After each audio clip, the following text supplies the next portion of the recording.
Wike said the federal government was not interested in the Osun State governorship election. Really? How can you say they are not interested? Whereby governors were there, the Senate presidents were there. So what were they doing there? What was their aim of going there? Are they the INEC officials? Are they the INEC officers? Are they? What do you think? Let's watch some of the clips together. I don't know the effort made by federal government. But I do know that parties in the election will make efforts to win election. There's nothing wrong in that.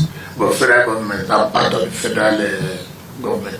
I'm sure that if the president wanted to win Osun at all cost, I would be involved.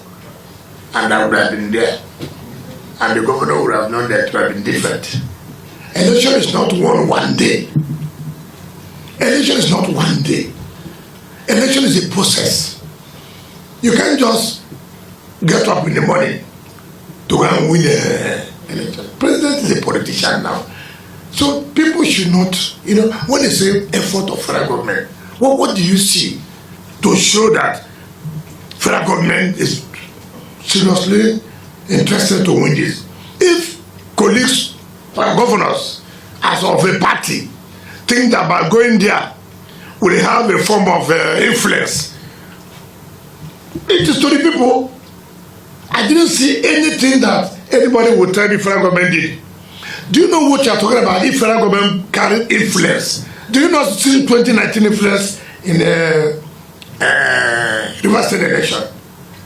Where you saw federal might, where the military was fully involved, where women came out naked, carrying their breasts, showing the soldiers, look at our breasts, you won't do anything here today.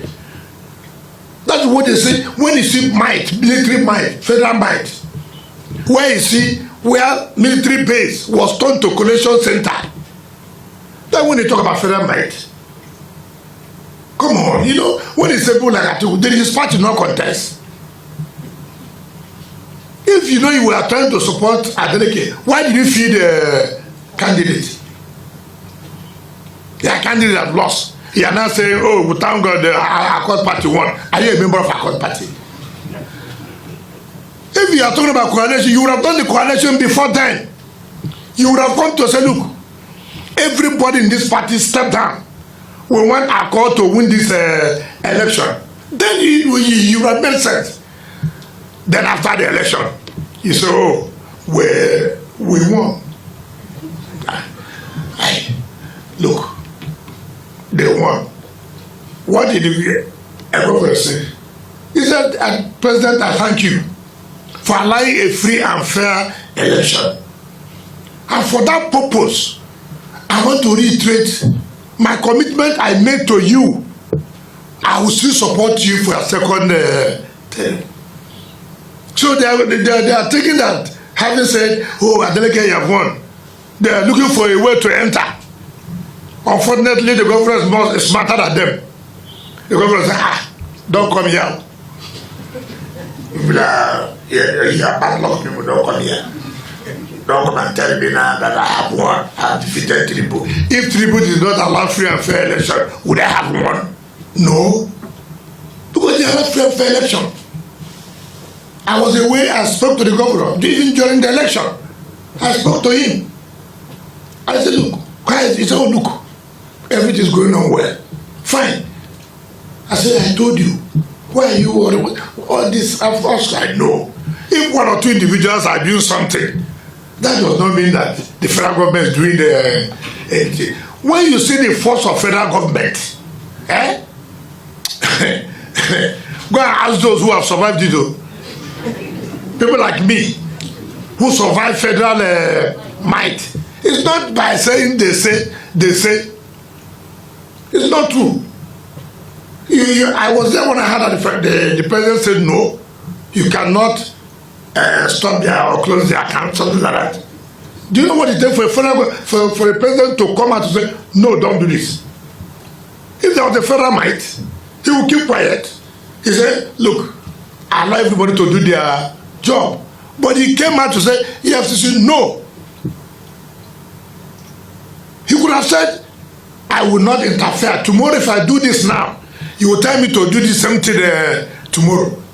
But he said, no, I will not allow this to happen. Even if it will happen, let it be after the election. And that tells you, and immediately he won, the president called him.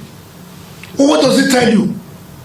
And the governor said, look, president has just called me, congratulating me. I won my own election. Federal man, nobody called me. Oh. Nobody called me. After I defeated them, nobody in the government then called me. Oh. And then somebody won. President is calling you, congratulating you. And then somebody has the guts, the temerity to say, oh, after they defeated federal government. I mean, you don't invite trouble for somebody who did not look for any trouble. Adeleke, remember, Adeleke has never been too critical about the government. You remember that? Ordinarily, Adeleke would have been with them if things had worked out well. So, I don't see anybody, these people who have no basis. I think they believe they want federal government. What happened in the FCT election? What happened in the FCT election? That one was rigged. If they had won, it would have been a template that they defeated federal government. When they lose, government manipulated the process. When they win small thing, they could have shown their might. No, it's not done so.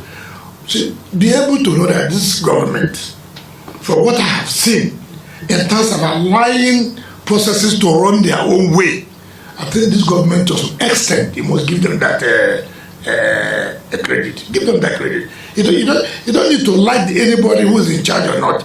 You don't need to. Now the FCT is asking, what about the one that happened in Abuja, that APC won? Yeah, what I believe in this Osun State election is that the people of Osun State stand tall. They said no, they want the truth. Or what I see, APC wanted to use it as a template. That was making a show of shame of herself and her generation, sharing rice, telling people how rice is going to solve their issues. But I'm glad the people of Osun State said, no, enough is enough. Our votes must count. I saw videos where the vehicle that brought the election materials were being escorted back out of the states to the INEC headquarters by some men in the communities that organized themselves and they were on bikes, following the vehicle to make sure that it got to its destination and it wasn't diverted to somewhere else. I saw some of the videos of where someone was making a video, one of the voters was making a video, and he was like telling the police officer, you need to be at alert, something is happening, some people just came here with guns and all of that, and before we know it, there was a shooting spree.